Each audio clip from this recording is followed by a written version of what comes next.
હવે આ જ્યારે આર્ટિકલ છે એના રૂલ્સ નંબર 7 ની આપણે ચર્ચા કરીએ તો રૂલ્સ નંબર 7 ની અંદર આપણે આર્ટિકલ ધ વિશે ચર્ચા કરવાની છે। તો આ રૂલ્સ ની અંદર આપણે જોઈએ કે કોઈ પણ ધર્મના ધાર્મિક પુસ્તકો હોય જેમ કે the Gita, the Quran, the Bible, the Ramayana, the Mahabharata, આ ધાર્મિક પુસ્તકો કોઈ પણ હોય તો તેમની આગળ ફરજિયાત આર્ટિકલ ધ આપણે યુઝ કરીએ છીએ।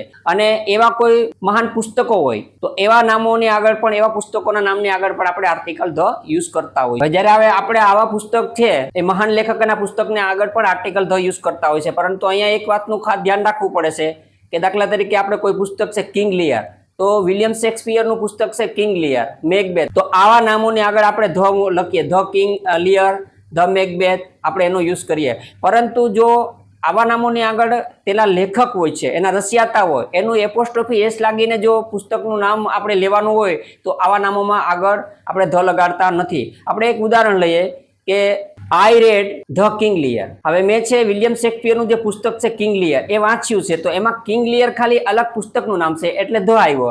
હવે એ જ ઉદાહરણ આપણે ફરી વખત જોઈએ છે બીજા એંગલથી અને એમાં લેખકનું નામ એડ કરીએ છીએ। દાખલા તરીકે આપણે એમ કહીએ કે આઈ રેડ ધ વિલિયમ શેક્સપિયર્સ કિંગ લિયર, તો એમાં ધ શબ્દ નહીં આવે।